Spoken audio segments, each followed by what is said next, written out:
gostaria de começar dizendo novamente o que já afirmei, né? A importância de Juiz de Fora do ponto de vista cultural, porque Juiz de Fora não é mais a segunda cidade do estado, depois da capital, em população e, de certa forma, em desenvolvimento econômico, né?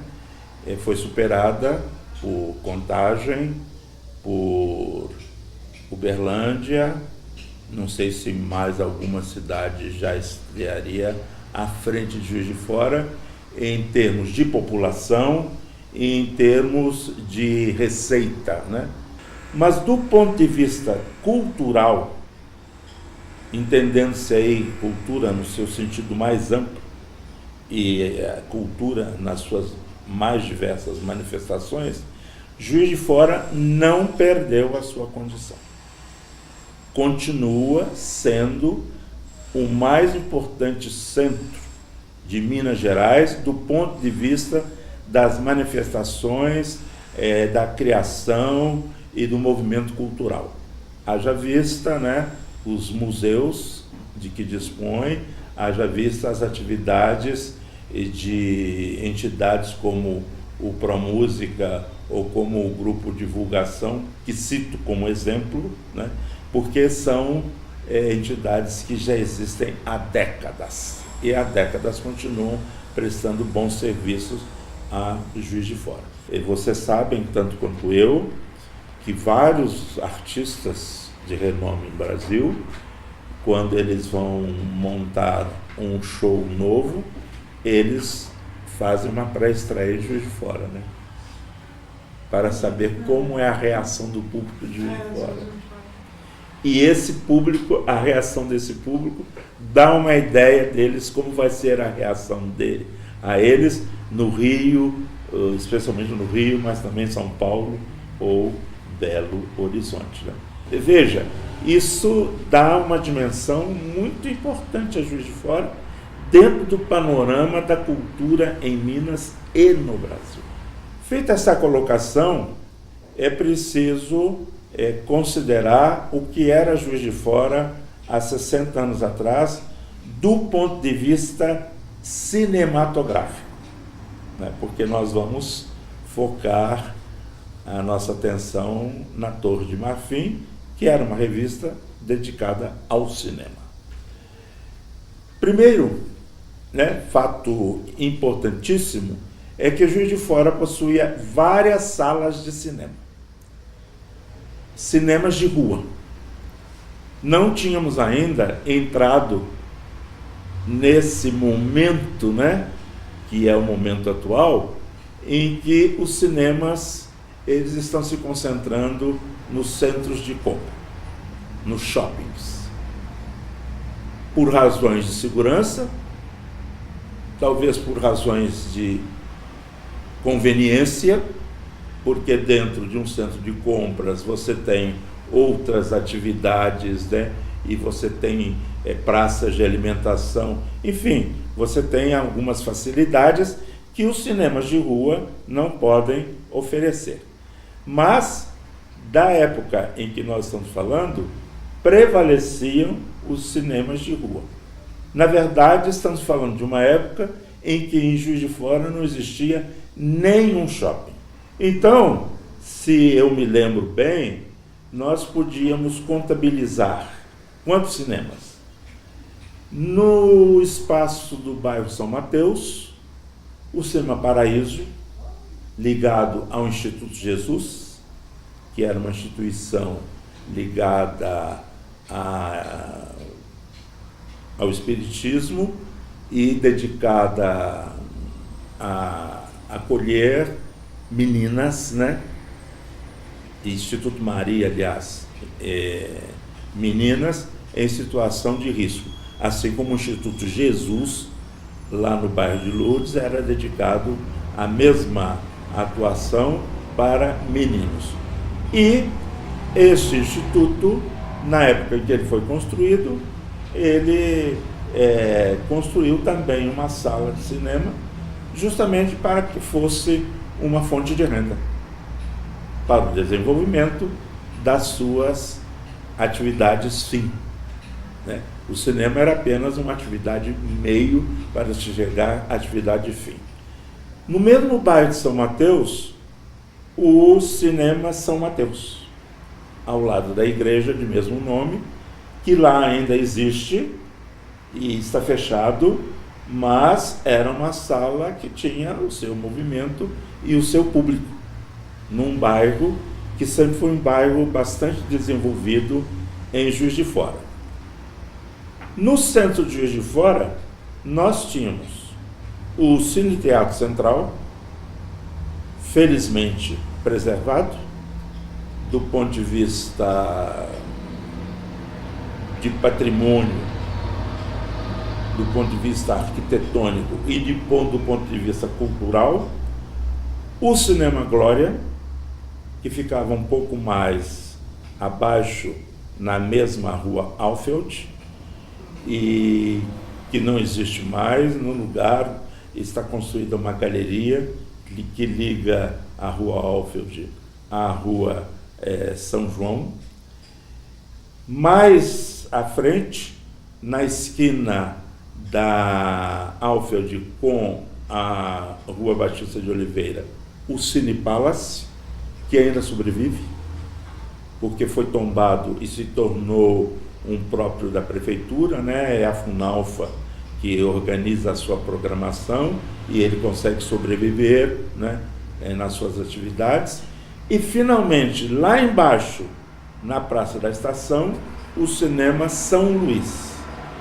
Esse cinema foi um cinema como os demais, e num determinado momento da sua história ele se transformou em um cinema erótico, dedicado a filmes, né, eróticos, bastante de sexo explícito, como houve uma época no Brasil em que todas as cidades tiveram um cinema com essas características. No bairro Mariano Procópio havia um cinema, o Cinema Rex. Penso que esse prédio ainda existe. Ele fica na primeira rua de quem passa pelo parque no Museu Mariano Procópio e vira à direita. Ficava ao lado de uma escola que existiu naquela região, e foi um ginásio, um colégio também de certa importância. E até no bairro Benfica, que na época era um bairro distante, né? Hoje é distante, mas a palavra distante aí tem um sentido muito diferente do que se aplicava àquela época. Realmente, Benfica parecia ser fora de Juiz de Fora, mas era de Juiz de Fora, e se tornou um subdistrito e depois um bairro, e não apenas um cinema em Benfica, mas uma sala de cinema naquelas instalações da antiga fábrica Juiz de Fora, que era uma fábrica de pólvora que ainda permanece sob domínio do Exército. Não sei que atividade lá se desenvolve. Lá existia um cinema chamado Auditorium, e que era um cinema bastante grande. E acrescento, porque tinha me esquecido, que na Avenida Getúlio Vargas existia o Cinema Popular. Esse Cinema Popular, ele era fora desse circuito a que eu me referi, que era um circuito mais ou menos controlado pela Companhia Central de Diversões, também conhecida como Companhia Franco-Brasileira, num determinado momento de sua história. Porque o cinema popular estava ligado ao João Carriço Filho, né? Que, numa determinada época, dotou Juiz de Fora de um cinejornal. Estamos falando de uma época em que, antes da exibição de um filme, havia sempre um cinejornal, que, com as notícias, né, do Brasil e do mundo, porque a televisão não era ainda um instrumento que tinha chegado a cada casa e, portanto, os cinejornais morreram simplesmente porque, se eu quero saber o que está acontecendo no Brasil e no mundo, eu ligo televisão ou eu vou trabalhar com a internet, né? Mas, naquela época, era uma maneira das pessoas saberem o que estava acontecendo em Juiz de Fora, com o cinejornal do João Carriço, e depois com outros cinejornais de grandes distribuidoras como a 20th Century Fox. Existia um jornal da Aliança Francesa, que era um jornal muito bem feito, muito importante, e que era exibido antes dos filmes. Então, essa era a realidade daquele momento.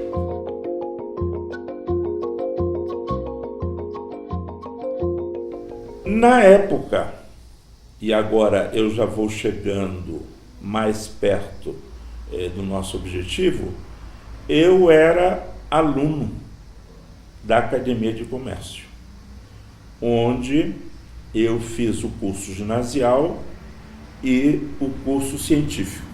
E naquela oportunidade, como aluno, eu acabei me envolvendo com o cinema.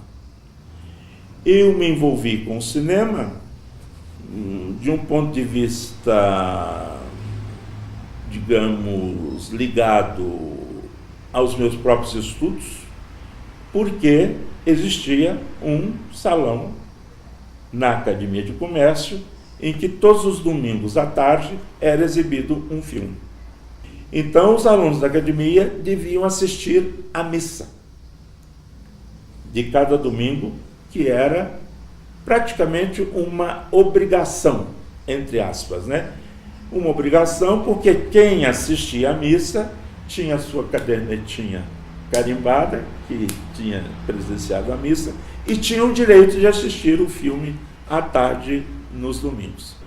Eu estava muito ligado à Cruzada Eucarística, que era uma organização existente na Academia de Comércio, de cunho católico, e que se destinava aos alunos que quisessem ter uma formação religiosa mais avançada, mas a Cruzada Eucarística ia muito mais do que isso, porque oferecia oportunidades de esportes, um grêmio litero-artístico, onde os alunos se reuniam para estudar um pouco de literatura, um pouco de poesia, um pouco de música clássica, né? Então eu estava nessa fase.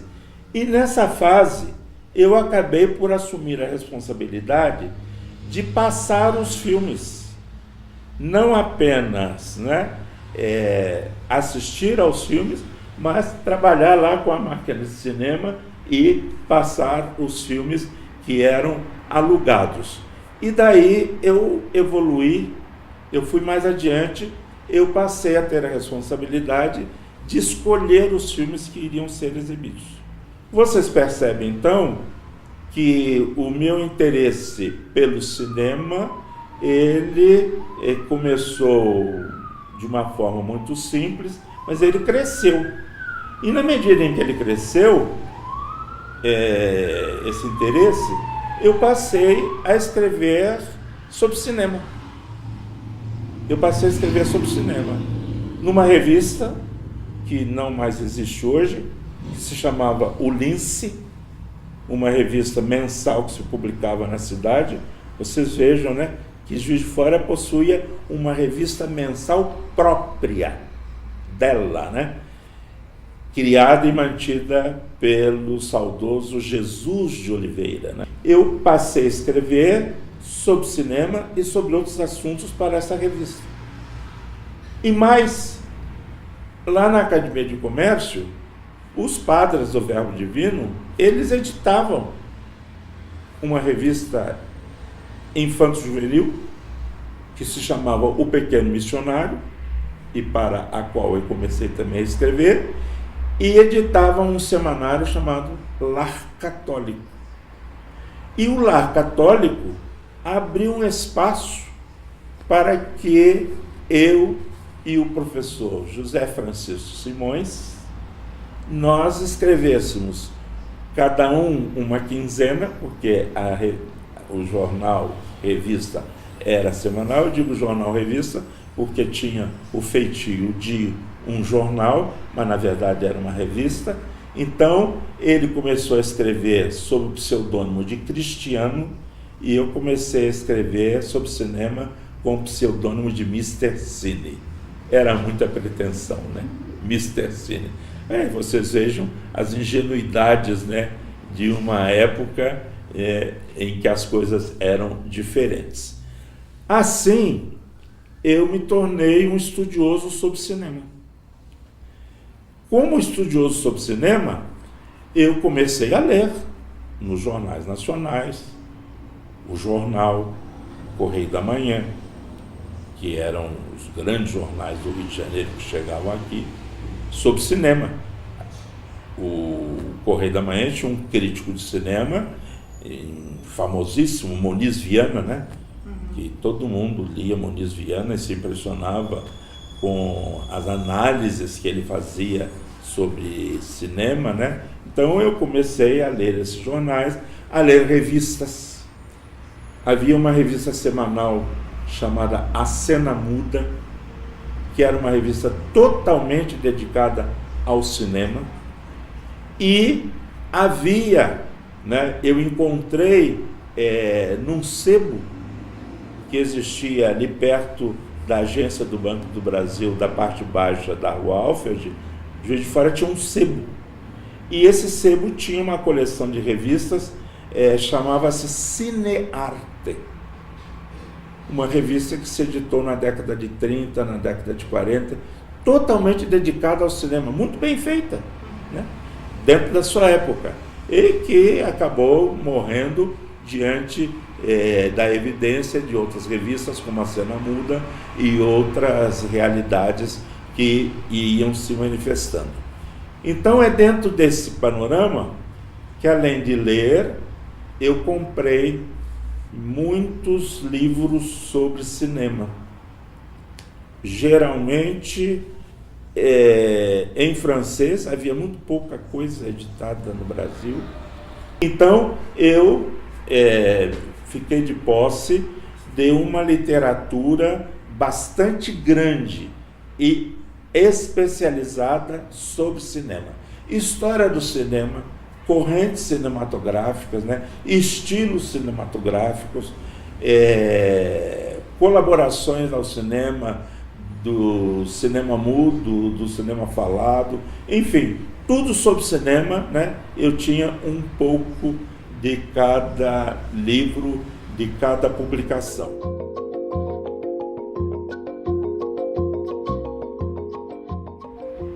Nesse ponto, eu estava ligado não mais à Cruzada Eucarística, mas à Congregação Mariana, outra organização católica existente na Academia de Comércio e que era oferecida aos alunos maiores, alunos já mais adiantados, né, do curso colegial científico de que falamos, né, e que estavam interessados em estudos de natureza religiosa, ligadas à Igreja Católica, mas também interessados em outros assuntos. E chegamos, afinal, à Torre de Marfim. Então, 51 e 52, eu ainda estava concluindo o meu curso científico, o curso colegial. Então, o padre que orientava a Congregação Mariana, que se chamava Adalberto, padre Adalberto Breuers, ele era alemão, ele propôs que se criasse uma revista mensal dedicada à orientação cinematográfica do ponto de vista da religião católica e, portanto, da moral católica. Propôs para essa revista o nome Torre de Marfim. Na verdade, o nome real era Turris Eburnea, que é latim, que traduzido significa Torre de Marfim. Por que o nome Torre de Marfim? Estamos falando da congregação mariana, né? E porque na Idade Média, Maria Santíssima, né, era considerada a Torre de Marfim, quer dizer, a torre de pureza, né, de moral elevada, né? Então esse seria o nome da revista, né? Porque seria uma revista de orientação cinematográfica, não apenas do ponto de vista moral, católico, mas do ponto de vista do cinema em si, né? E que se editaria mensalmente, e que realmente foi criada, lançada e circulou durante uma certa época. Por que foi possível fazer uma revista dessas? Porque, se nós lembrarmos, né, o que disse no início sobre os cinemas de Juiz de Fora, e que estavam sob controle de uma única empresa, excetuado o cinema popular e excetuado o cinema auditório, porque esse era vinculado ao Exército, né, lá dentro da fábrica de Juiz de Fora. Então, quando chegava o mês, a companhia que explorava o cinema de Juiz de Fora, ela tinha a relação de todos os filmes que iam ser exibidos naquele mês, em que cinemas eles iam passar, porque eles seguiam um circuito, né, de maneira a cobrir toda a cidade, partindo do Cine Teatro Central e do Glória, né, que eram os lançadores de filmes, uma vez que o Palace ainda não tinha começado a funcionar, não tinha sido construído, não existia. Então, a partir desses cinemas que eram os lançadores de filmes, os outros simplesmente reexibiam os filmes que vinham do Cinema Central ou do Cinema Glória. Como a gente tinha a relação de todos os filmes a serem exibidos durante o mês, era possível editar uma revista falando de todos os filmes que iam ser exibidos, né? Todos os filmes que iam ser exibidos. Então, valendo-nos das revistas estrangeiras, dos livros, dos jornais, né, brasileiros que nós tínhamos ao alcance, nós tínhamos a possibilidade, né, de publicar textos sobre cada filme, falando, né, quem era o diretor, o título original, quem era o diretor, quais eram os artistas, qual era o conteúdo do filme e, inclusive, falar de uma classificação do ponto de vista da faixa etária a que aquele filme estaria aberto, aquele filme poderia ser exibido, poderia ser assistido. Estamos falando de alguma coisa que hoje chamamos de censura, embora a palavra censura, na verdade, não se aplique mais, mas vocês sabem que os filmes que são exibidos no Brasil, ou os programas que são exibidos na televisão, eles têm uma faixa etária. Uma faixa etária que é publicada, né, e que mais ou menos orienta o que as pessoas podem ou não assistir. Bem, então, essa revista foi publicada com essas características e com este objetivo. Quer dizer, não há nenhum escrúpulo, né, em falar desse objetivo, porque estamos falando de um colégio religioso, né, de uma instituição religiosa, a Congregação Mariana, que não existia só na Academia de Comércio, né? E estamos falando de uma publicação, assim como o Lar Católico, que era editada sob os cuidados de uma congregação religiosa e que tinha entre seus objetivos orientar as famílias, os pais, sobre os filmes que pudessem ou não ser assistidos pelos filhos. Então, os padres não interferiam.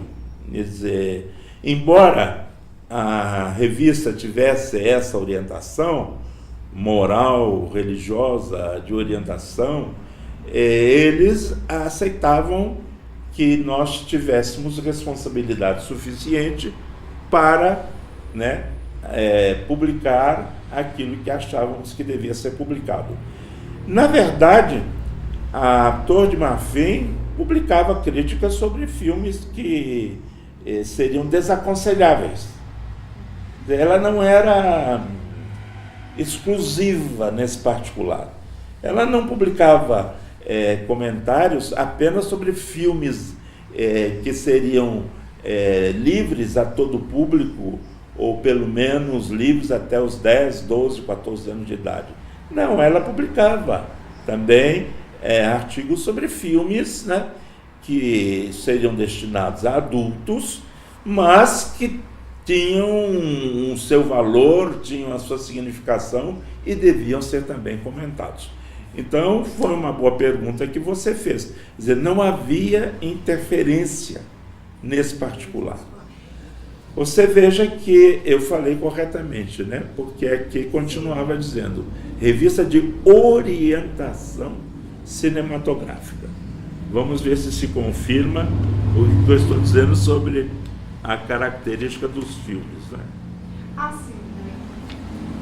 Você tem aqui, foi feita assinatura, você tem aí, essa época, a revista estava sob os cuidados do professor José Francisco Simões, ele era o redator chefe, né?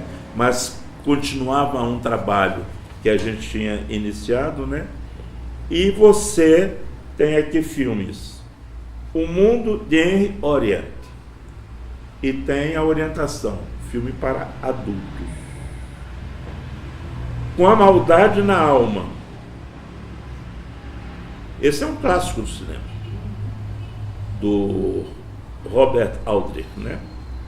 Por sinal, um personagem interessante, que o Robert Aldrich, no seu tempo, ele foi vítima do macartismo.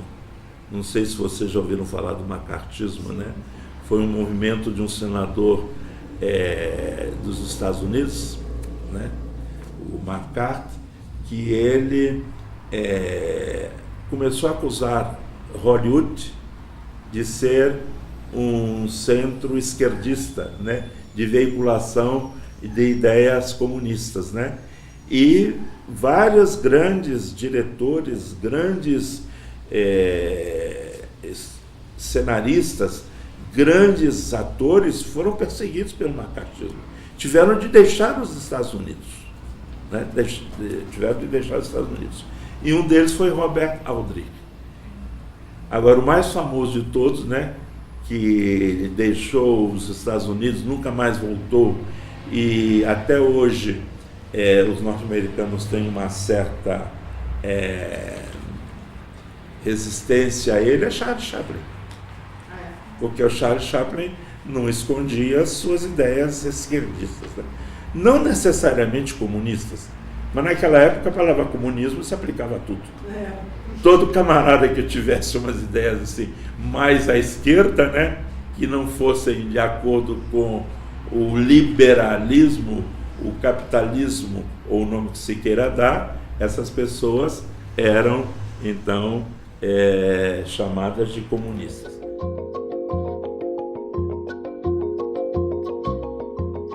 Então, se ela vem da década de 50, ela começou sendo mimeografada. O que era mimeografar? Era copiar. Como hoje você fotocopia, numa fotocopiadora, naquela época havia máquinas, né, em que você datilografava numa matriz, que a gente chamava de stencil, né? Datilografava sem a fita da máquina de escrever. Então, os caracteres eram gravados no stencil e numa máquina chamada mimeógrafo você tirava as cópias. Podia tirar 100, 150, 200 cópias boas, né? Podia até fazer algumas ilustrações, alguns desenhos, que isso era possível no momento mais avançado do mimeógrafo. Ela tinha o seu público. Tinha um público. Tinha o seu público. Por quê?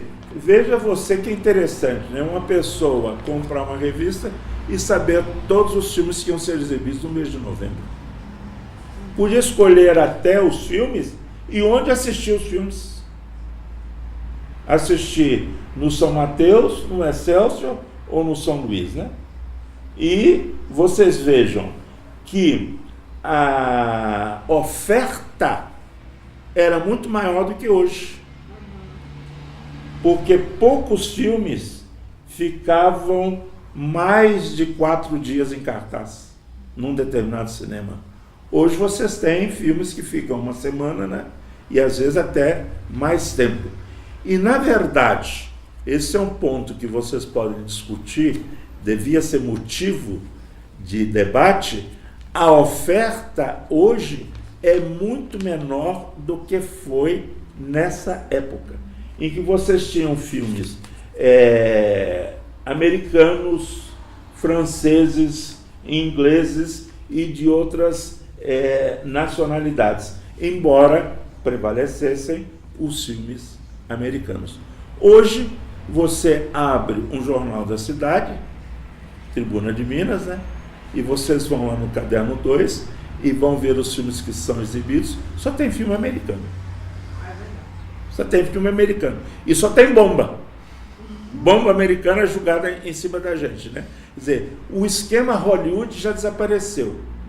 Não existe mais Hollywood, né?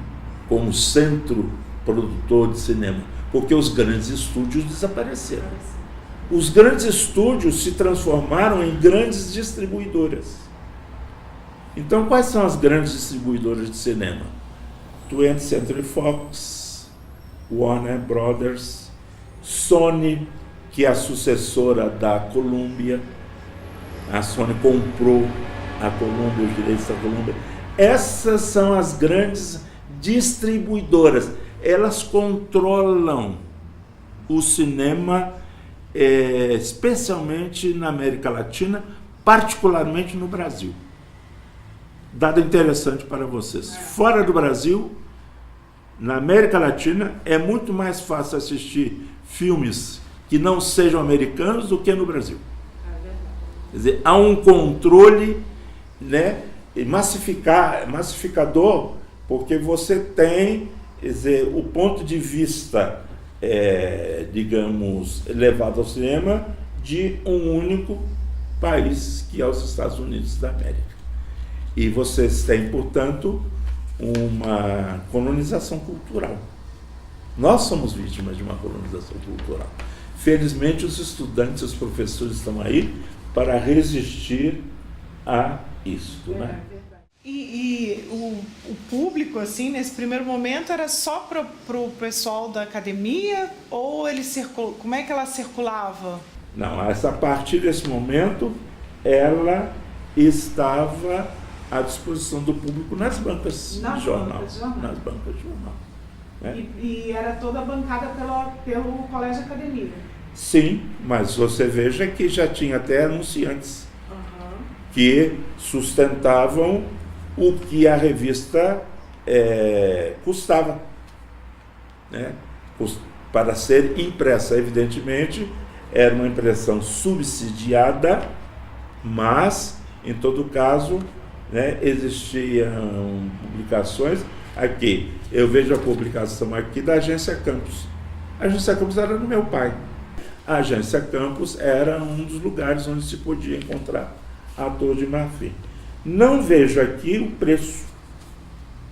Será que não se publica? Aí nessa página aí tem. Ah, sim. Número avulso, 80 centavos. Assinatura anual, 800 centavos. Ou centavos de cruzeiro, né? A moeda corrente no Brasil naquela época era cruzeiro. Aqui estão os locais onde a revista era vendida.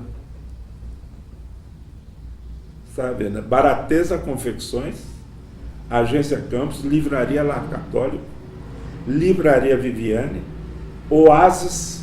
Oasis era um café, mas ela estava à venda lá. E na Casa Cruzeiro, e na Rua Alfred, esquina de Avenida Getúlio Vargas, onde estava a mais importante banca de jornais de Juiz de Fora.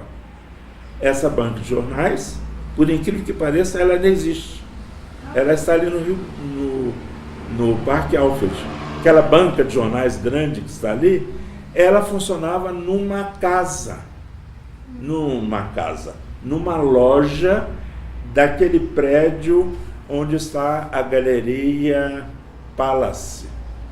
Ali era um Hotel Palace.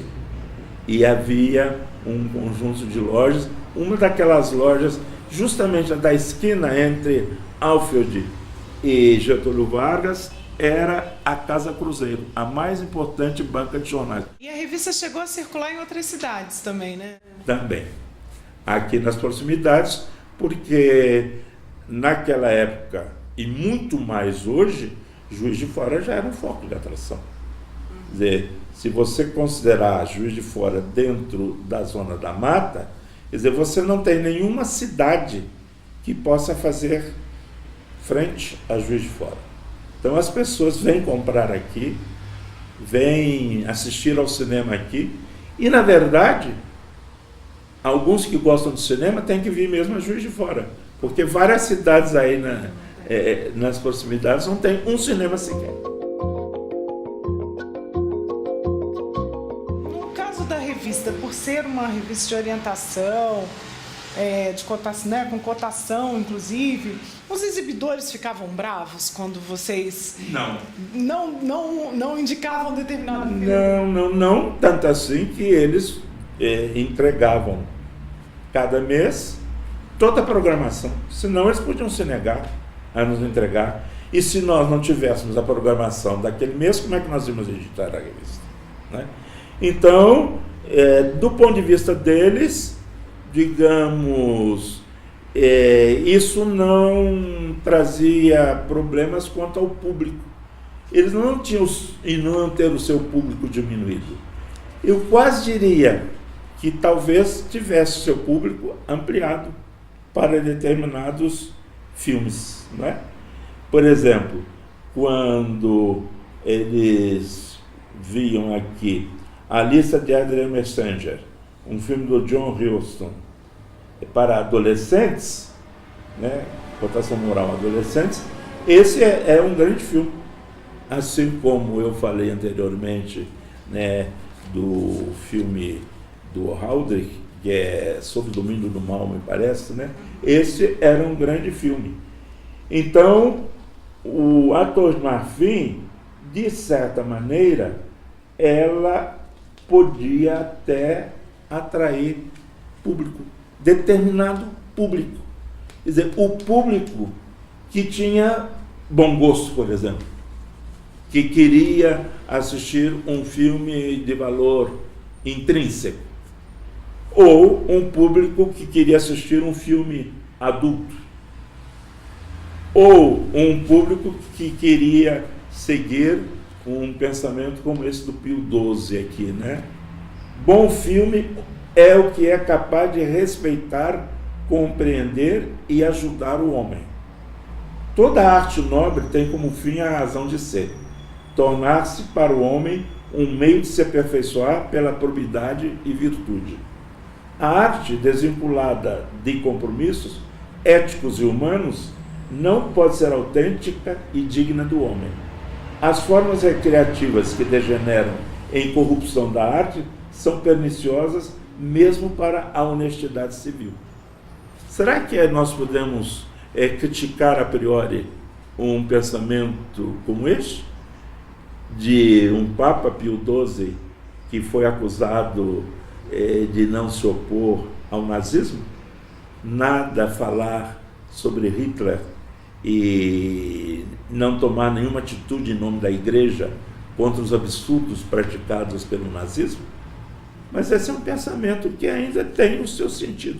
Quer dizer, não está proibindo nada, está apenas dizendo que a arte, né, e o cinema é uma arte, tem determinadas finalidades.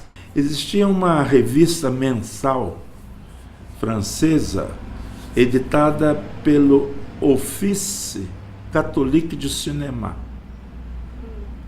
escritório, né, católico sobre cinema, de onde nós tirávamos a maior parte dos textos que eram aproveitados na Torre de Marfim. Houve um tempo em que a Igreja Católica concedia também o prêmio do cinema católico. Há alguns filmes que ganharam esse galardão, esse título, né, premiado, e não eram filmes necessariamente religiosos, né? Filmes sobre conteúdo elevado, né? Discussões e propostas importantes. E você não precisa ficar de cabeça estreita, né, dentro de uma concepção religiosa pura e simples, né?